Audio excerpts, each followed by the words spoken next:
Subscribe करें हमारी channel ज्ञान सरिता को और बेल आइकॉन दबाएं हमारे वीडियो सबसे पहले देखने के लिए। सिकंदर को दुनिया जितना महान मानती है उतना ही सम्मान भारत में राजा पोरस का भी है।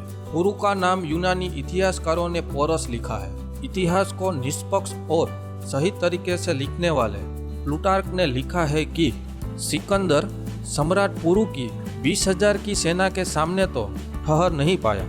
आगे विश्व की महानतम राजधानी मगध थी, जिसके सम्राट धनानंद की 3,50,000 की सेना उसका स्वागत करने के लिए तैयार थी, जिसमें 80,000 घुड़सवार, 80,000 युद्धक रथ एवं 70,000 विध्वंसक हाथी सेना थी। लेकिन सिकंदर को तो राजा पोरस ने ही रोक लिया था। आइए जानते हैं इस ऐतिहासिक महासंग्राम से जुड़ी कुछ खास बातें। सिकंदर यूनान के उत्तर में स्थित मैसेडोनिया के बादशाह फिलिप के बेटे थे। केवल 20 वर्ष की आयु में सिकंदर बादशाह बन गए। प्राचीन काल से ईरान और यूनान के बीच शत्रुता चली आ रही थी। सिकंदर ने विश्व विजेता बनने का प्रण लिया और बड़ी सेना के साथ अपनी विजय यात्रा प्रारंभ कर दी। उस समय यूरोप में यूनान और रोम को छोड़कर शेष जगह सभ्यता न के बराबर थी और प्राचीन सभ्यताएं एशियाई महाद्वीप और मिस्र में ही स्थित थी। इसलिए सिकंदर ने सेना लेकर पूर्व का रुख किया। वह थीम्स, मिस्र, इराक, मध्य एशिया को जीतता हुआ ईरान पहुंचा, जहां श्रेयास का उत्तराधिकारी दारा शासन कर रहा था। सिकंदर ने दारा को हराकर उसके महल को आग लगा दी और इस प्रकार श्रेयास द्वारा एथेंस को जलाए जाने का बदला लिया। इसके बाद वो आगे बढ़कर हीरात, काबुल, समरकंद को जीतता हुआ सिंध नदी की उत्तरी घाटी तक पहुंच गया। जब सिकंदर ने सिंधु नदी को पार किया तो भारत में उत्तरी क्षेत्र में 3 राज्य थे। झेलम नदी के चारों ओर राजा अंभी का शासन था, जिसकी राजधानी तक्षशिला थी। पोरस का राज्य चेनाब नदी से लगे हुए क्षेत्रों पर था। तीसरा राज्य अभिसार था, जो कश्मीर क्षेत्र में था। अब जानते हैं राजा पोरस के बारे में। यूनान के इतिहास के लेखक सिकंदर से युद्ध करने वाले भारतीय राजा का नाम अपनी भाषा में पोरस अथवा पुरु बताते हैं। उसका नाम नहीं बल्कि पुरु वंश का परिचायक है। कटोच इतिहास में इस वीर राजा का नाम परमानंद कटोच बताया जाता है। पुरु वंशीय राजा पोरस का राज्य चेनाब नदी से लगे हुए क्षेत्रों पर था। राजा अंभी का पोरस से पुराना बैर था, इसलिए सिकंदर के आगमन से अंभी खुश हो गया और अपनी शत्रुता निकालने का उसने उपयुक्त अवसर समझा।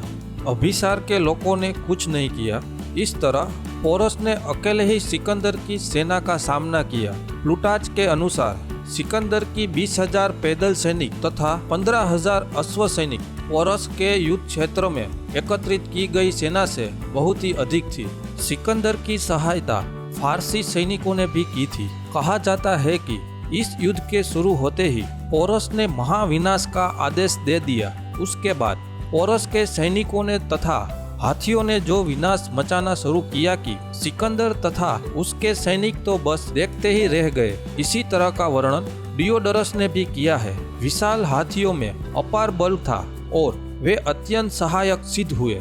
उन्होंने अपने पैरों तले बहुत सारे सैनिकों को चूर चूर कर दिया। इसके बाद सिकंदर को पोरस ने उत्तर मार्ग से जाने की अनुमति नहीं दी। विवश होकर सिकंदर को खूंखार जनजाति के कबीले वाले रास्ते से जाना पड़ा। इस क्षेत्र में कंठो क्षत्रिय जनजाति यानी संभवत आज के काठी क्षत्रिय, मालव, राष्ट्रिक यानी राठौड़, कंबोज, दहियक यानी दहिया क्षत्रिय राजपूत आदि ने भी सिकंदर का डटकर सामना किया। स्पष्ट है कि पोरस के साथ युद्ध में तो उसके सैनिकों का मनोबल टूट ही चुका था।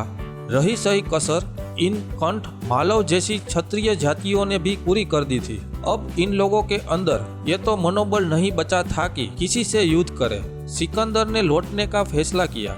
सिकंदर जाते हुए सेल्यूकस के सहित कुछ यूनानी गवर्नर यहाँ नियुक्त कर गया, किंतु जल्दी ही चाणक्य के मार्गदर्शन में भारतवर्ष में एक महान क्षत्रिय राजपूत सम्राट का उदय हुआ।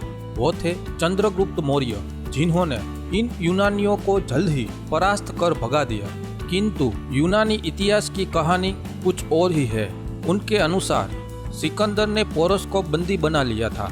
उसके बाद जब सिकंदर ने उससे पूछा कि उसके साथ कैसा व्यवहार किया जाए तो पोरस ने कहा उसके साथ वही किया जाए जो एक राजा के साथ किया जाता है, अर्थात मृत्युदंड। सिकंदर इस बात से इतना अधिक प्रभावित हो गया था कि उसने वो कार्य कर दिया जो अपने जीवन भर में उसने कभी नहीं किए थे।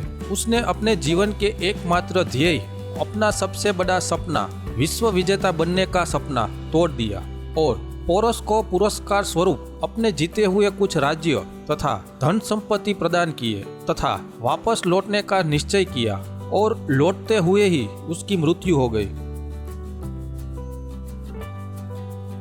अगर आपको ये वीडियो पसंद आए तो लाइक एवं शेयर जरूर करें।